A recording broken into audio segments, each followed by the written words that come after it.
Welcome to episode 9 of More Than Just Maps. I'm your host, Ollie Powers. This podcast was created with the intent to help anyone in the GIS field get from where they are now to where they want to be that your first job, a career move, or just improving your GIS game overall. On this week's episode, I have the pleasure of speaking with Michelle Swindle from the city of Fort Worth, Texas.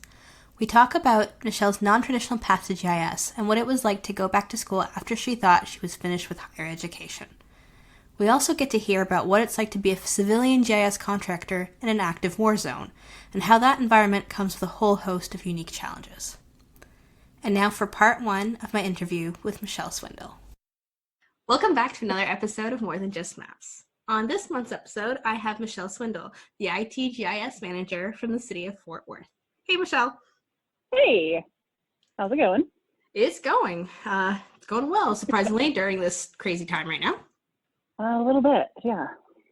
So I want to get started just a little bit with your background and where you went to school, what were your first jobs, and how you just got into GIS and what you did to get from that starting point to what you did to get to where you are now.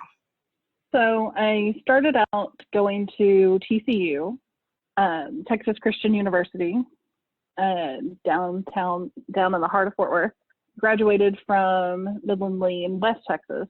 So I was like, yes, I'm going to live 5 hours away from my parents. It's going to be fantastic. All of this freedom. Didn't quite happen that way. My dad ended up getting transferred because he was a minister.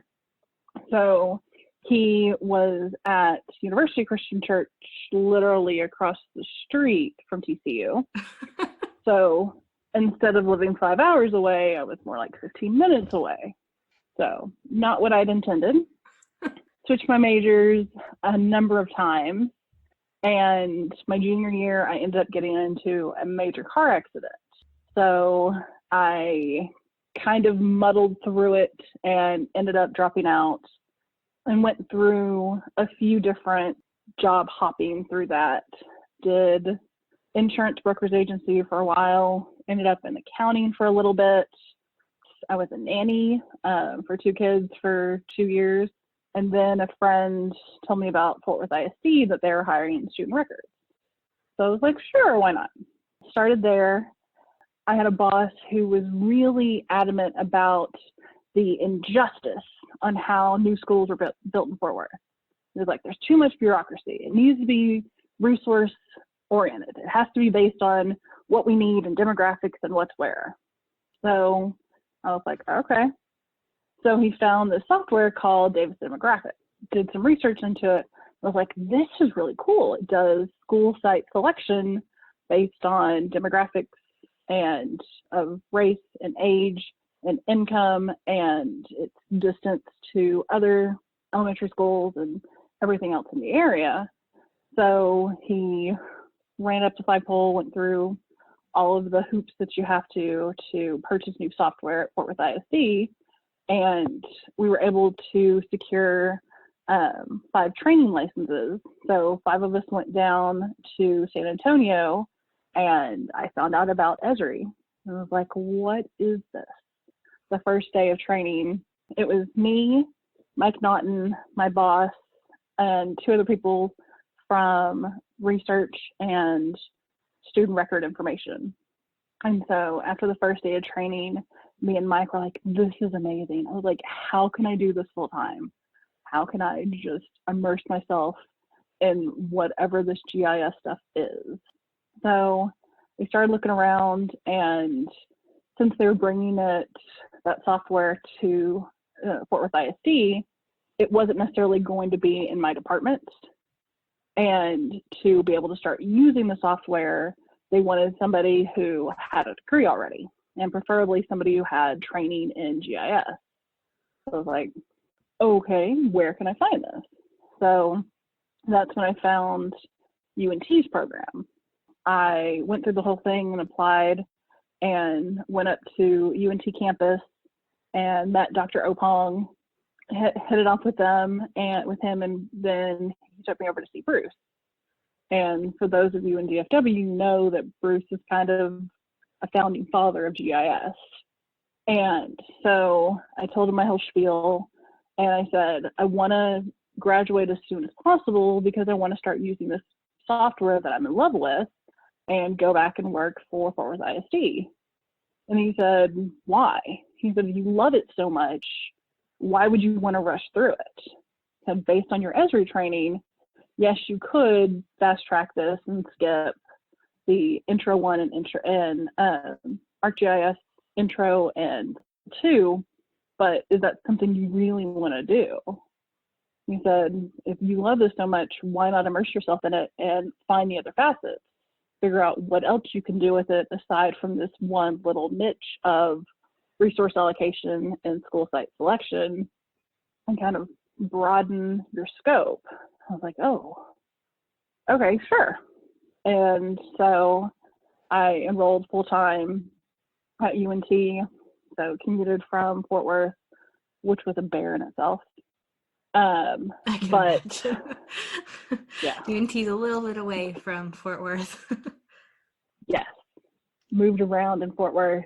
So at one point I was living way far south Fort Worth, and it was 2 hours, hour and a half to get up there.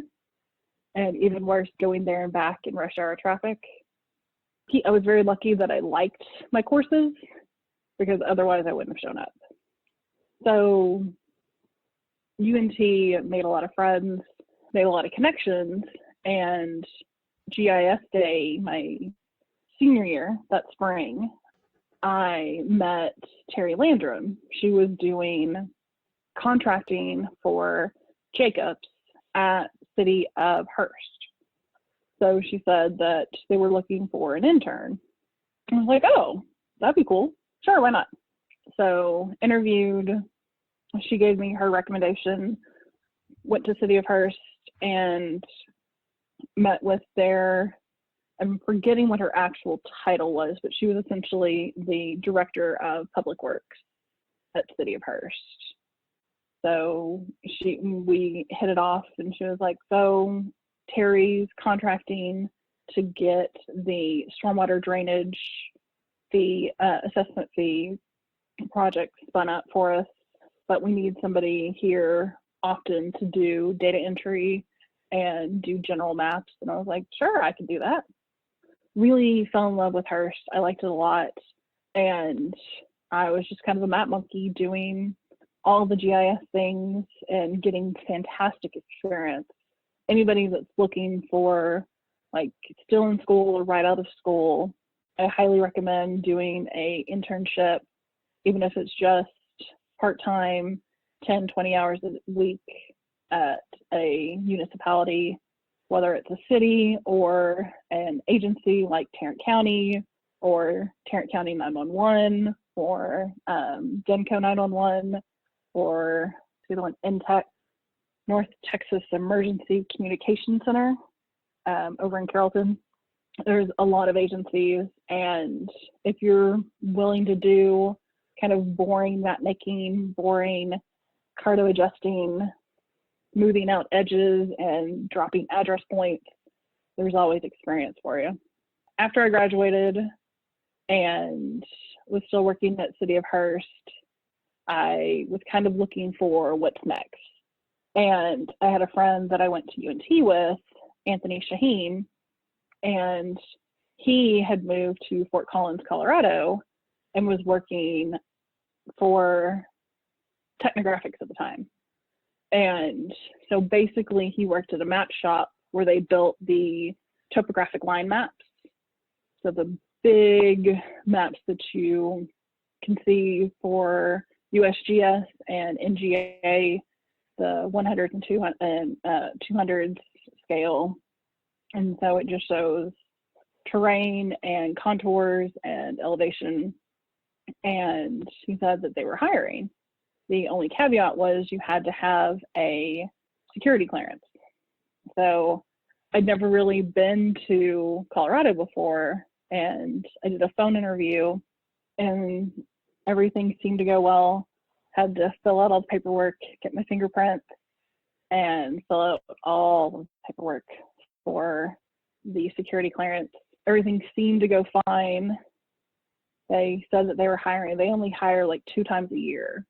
So they kind of do in batches. And I was just lucky enough to be at the time that they were hiring. So Labor Day, I bought a plane ticket, flew up there, saw the city, fell in love with Colorado. Fort Collins is amazing. Sad thing was that Anthony already had plans, so he was going to his cousin's wedding in Houston. Can't remember where the wedding was, but he was coming. So he was like, stay at my place, hang out with my cat, use my bike, meet my friends. They'll show you a good time. So I did all those things, fell in love with Colorado, signed the contract, and my mom cried multiple times, even just telling her that I was thinking of moving out of state. She was like, how can you leave me? I was like, well, I tried to leave you once and you followed me. So your only choice now is to follow me to Colorado.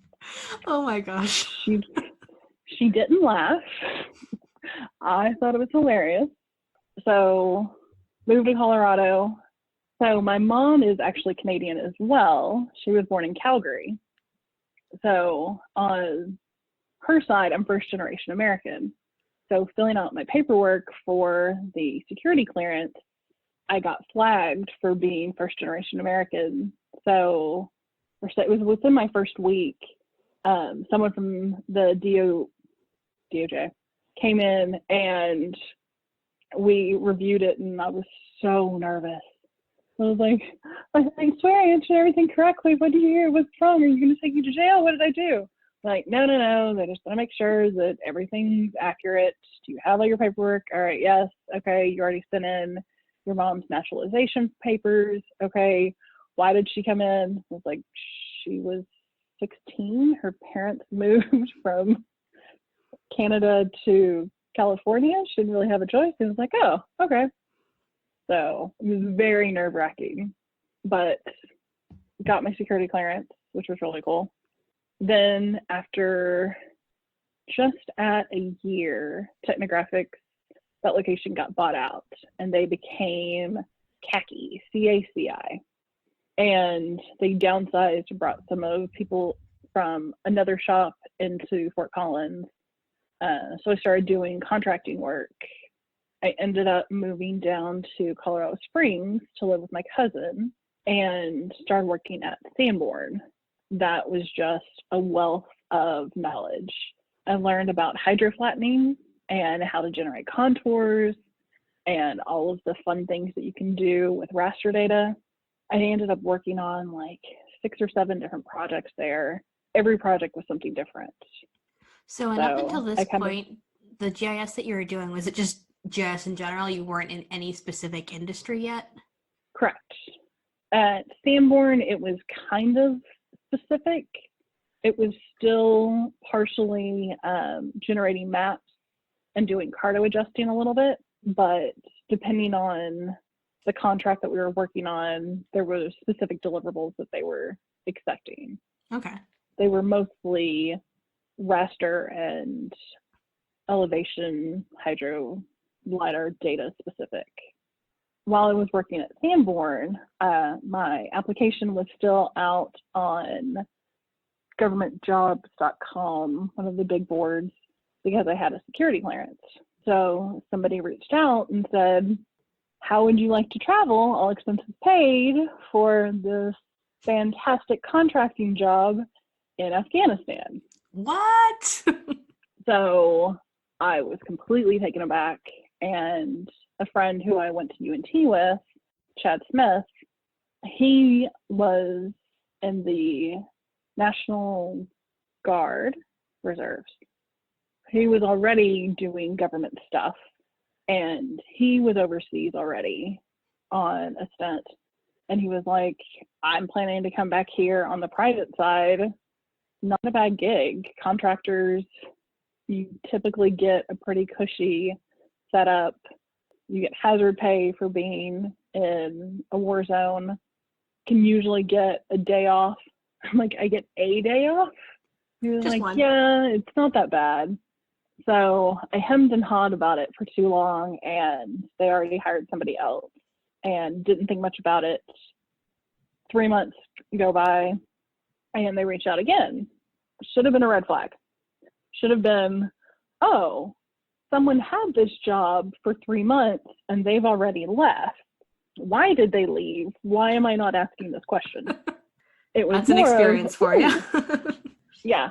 I had a friend back in Texas who, she had a friend who was doing government contracting in Iraq, different industry. He was in automotive. So she was like, here, talk to Chris. If anybody, he's going to be able to tell you what it's actually like. Because he's a contractor, he's in an active war zone, he can give you the real experience. So I started talking to this guy, Chris, and he was like, you're living in your cousin's house. Aside from your dog and your car, you don't have real possessions. Everything you have can be put in a storage shed. You have nothing else really tethering you to Colorado or any other place. Anytime in your life, this is the time to go. If you're ever going to make this leap, it might as well be now. And I've always had the travel bug. I was like, I made the first leap to Colorado. What's another leap to Afghanistan? I feel that's like a pretty big leap to a war zone.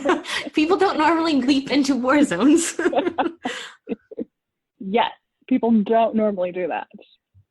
I'm very much a leaper. They say look before you leap. I usually just kind of sit on it for a minute, and once I make the decision, I'm all in. I've had apartments that I've had like 2 pieces of furniture because I couldn't find the right one. And then as soon as I find it, I buy the entire set that day. And I'm like, no, I want it delivered now. I found exactly what I'm looking for. I want it. So, yeah. The side note to that story is the Chris that I was talking to ends up being my husband. That's cute.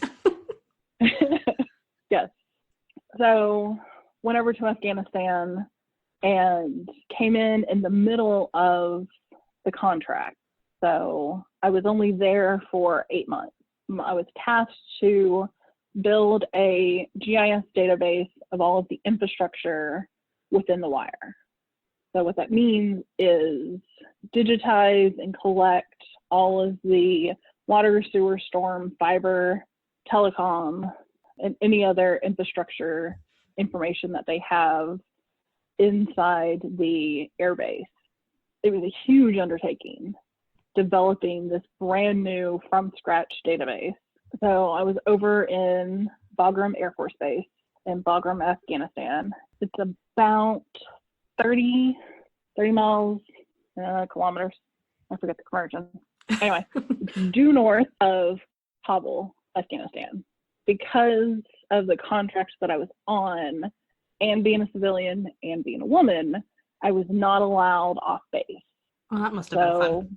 Yeah. So when I traveled over there, I did my training in Florida, which training and all of that was a week, 10 days. Then flew from Florida to Dubai, and from Dubai took a smaller plane directly onto base.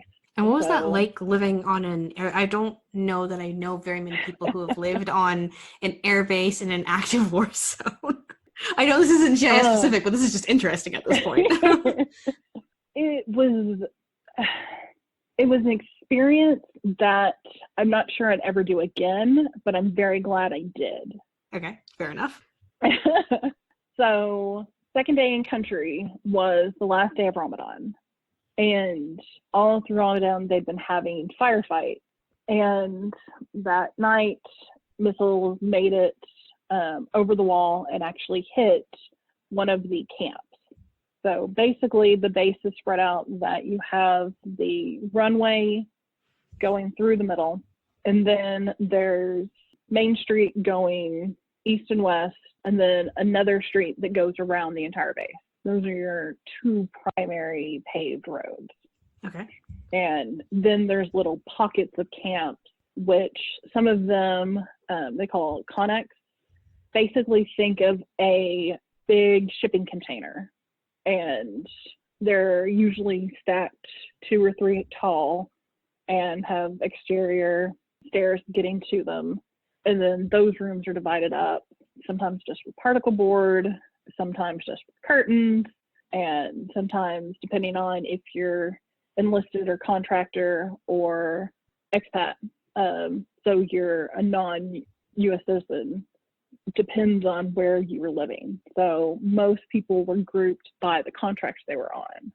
All the people who were Air Force that were with a specific battalion, I forget the Air Force equivalent, but a specific group were housed together. But as people rotated in and out, housing changed often. So some people were in the connexes, some people, like me, they call it B-hut. So think of a Lincoln cabin, rectangle, peaked roof, and you walk in and there's a kind of man-made hallway, and then it's broken up into 6 different rooms. There's just particle board dividing, and your room is probably a 7-foot by 3-foot rectangle. And I had a bed, I had a pseudo dresser, there were the clear plastic containers, and I had my Foot Locker makeshift curtain rod, and that was about it. Oh my gosh. Yeah. I thought the friend before said this was cushy. So some of the connexes were a little cushier. My husband, when he was in Iraq, he had his own, basically like apartment, because he had running water and a bathroom and a mini fridge in his place, plus AC. That can be a plus there. Kind of had AC-ish. It was like a window unit type thing. And I had inherited a oscillating fan. Forgotten that Afghanistan was in the high desert. So mountains, Hindu Kush mountains, yes. Mm-hmm. Very cold, yes. So in my head, I was going from Colorado to desert. Yeah. I was going from Colorado to basically a Colorado type temperament. So it was still Colorado temperatures during the day, and then October hit and it was snow. It was snow and ice, and that lasted from October through February. There were, it kind of shifted a little bit, and there were a few days of rain and slush, and other days when it kind of dried up, and it was nice weather, which I wouldn't have expected that I would have said that, that it was nice weather in Afghanistan. But I have some pictures on Facebook of me in front of the Hindu Kush Mountains, especially at sunset. It was just gorgeous. Also got yelled at for being too close to the exterior fence to take those pictures, but it really was pretty. That's really cool. Yeah. Getting back on topic though, so when you were there on base, were you going out in the field to get all these, to map all infrastructures, or were you doing this off of record drawings and construction drawings? It was off of other people's data. So the Air Force had GIS staff and they had shapefiles. Army had paper records. Contractors had digital CAD files and PDFs. Marines had a mix of both. So there was always a SME for the specific infrastructure I was looking for. And some people only had information for certain neighborhoods. So it was a lot of networking and negotiating. One of the guys that was on our contract, he got a bread maker from his wife. So she sent it over and she was like, it'll be nice, you'll have fresh baked bread. And we didn't think about getting the necessities. Like, it came with a bread kit, but you also were supposed to have eggs and oil and other stuff to put in it. Well, mayo works very well for all that. I did a lot of bartering with that bread. It was, oh, hey, here's this. Can I have all of these files? Here's some baked bread. Can I have a ream of paper? So it was probably not a normal situation that most people are ever going to find themselves in. No, but I got very good at haggling. So when I went to the bazaar on base, I was very well versed of, oh, hey, that's a very gorgeous rug. I would like to take that home with me, and I only want to pay this much. Good My to know. negotiating skills increased. That probably comes in handy now that you're doing more high level stuff. That negotiating, yes. So what ended? You said, so did the contract end, or did you just have enough of living on base? It was kind of a mix of both. The scuttlebutt, the gossip on base was that they were going to not renew that contract. And I had a friend a sorority sister actually from TCU. Her husband worked at City of Carrollton, and he reached out and said, we're looking for a new GIS coordinator. Do you know of anybody? I was like, ooh, me. He was like, wait, are you back in town yet? I was like, I could be. And this was in January. So I did a Skype call with the applications manager, and kind of awkward because there were sirens and we had to do a shelter in place during the call, but my audio cut out, so he didn't hear any of that. Oh, perfect. Yeah. So I thought it was funny. And later when I talked to him in person, he thought it was funny as well. So I was scheduled to come home to Texas for R&R in February. I basically signed with Carrollton, packed up all my stuff, and had it all sent back. And after my 2-week R&R were up, I sent in my notice letter. The reason I did that is if you quit before your R&R, you don't get reimbursed. You don't get paid for it. So all of the travel money I would have just spent out, and I wouldn't have gotten paid for that. So it was one of the first times that I've ever just left a job and not given 2 weeks notice. So it felt very sneaking out in the middle of the night, very dubious, but they didn't really care. They were like, all right, we'll post it again. And they didn't end up getting the contract renewed. So by the time somebody would have gotten hired, there wouldn't have been enough time for them to go over there anyway. So started at Carrollton, and I started as the GIS coordinator. So I was one on the applications team. So it was 1 out of 6. So, and GIS coordinator can have a lot of different meanings. So in this sense, what were you more of in a management role, or was it still like a tech or analyst kind of role? It was tech analyst. Carrollton had a decentralized GIS. So each department that needed GIS had a resource. Somebody who was either fully allocated, like engineering had 5 people who did GIS. Public Works only had 1 person who was fully dedicated to GIS. Economic Development had like a quarter of a person who did some GIS.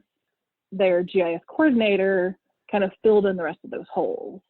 Did data entry, data analysis, database loading in all of the schema and domain updates.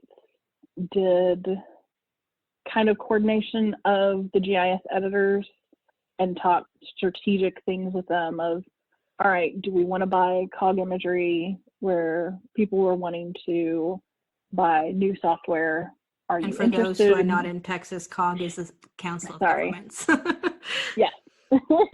So it was kind of getting my foot into the management leadership role.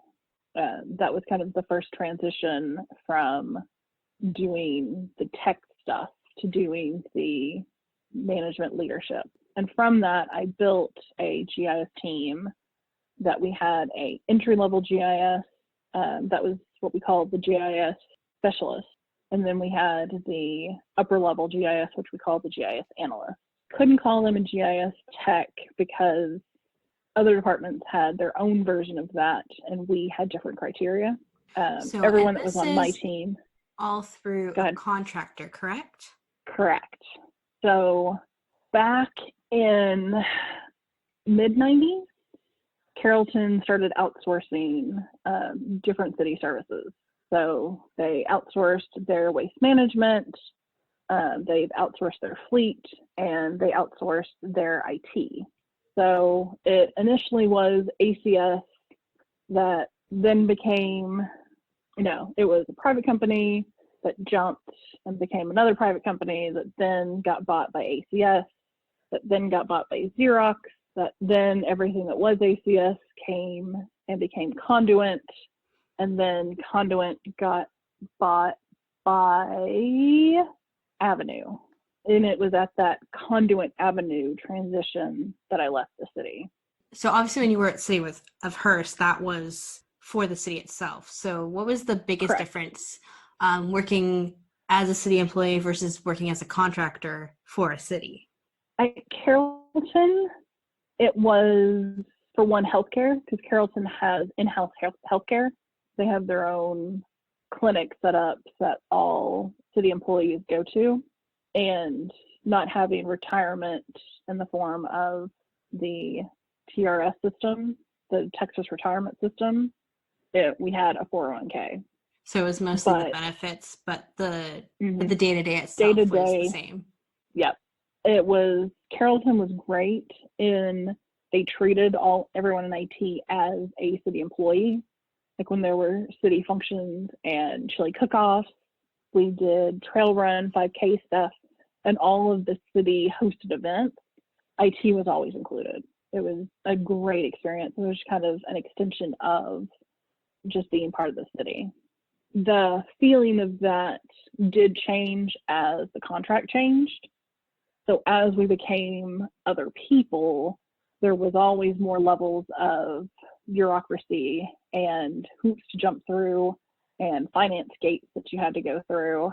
So procurement for things took longer because we couldn't just use the city's procurement. We had to go through corporate. So buying things was always a bear. Thinking about how long it takes to buy things with the city, it was even longer on that contract, which I didn't think anything could be longer than what a city takes to buy things. But you add an extra 2 or 3 weeks, and that's what it was. I was like, ugh. So we had to start planning for paying our Esri maintenance like 4 months out. I was like, all right, we're doing this money. We need this. All right, I filled out all the paperwork. What else do we have to do? Well, okay, we have to go to so-and-so. Okay, so it has to go to so-and-so. So there are always just additional increase the levels of bureaucracy. Yes. And so how is it now that you're at City of Fort Worth? City of Fort Worth is also a little different because the GIS work, being in IT, I have basically my level GIS managers in the different departments. So there's over in TBW, which is their Transportation Public Works, there's a GIS manager. There's one in water and fire. So it's interesting having all of this additional GIS staff. Our focus is truly IT work. So it's maintaining automated jobs, building the website, updating Python scripts, and all of the truly kind of enterprise stuff, software maintenance and procuring software, deploying new solutions, doing Esri upgrades, all of that comes through our shop. Cool. So you're mostly doing more GIS administration than the actual GIS work. Administration and development. Okay. So it's not the data analysis side.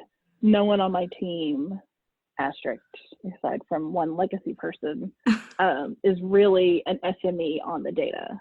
All of the SMEs for the data sets and the data and the feature classes themselves are in the department. I do have somebody on my team, Greg Webb, who has been with the city for officially, I think it's 15 years, but he did contracts before that, so it's closer to 20. And he's kind of gotten hopped around from department to department based on need and allocation. So he was over in development for a while, and that kind of transitioned to planning. And then he ended up in IT, and they wanted to send him back.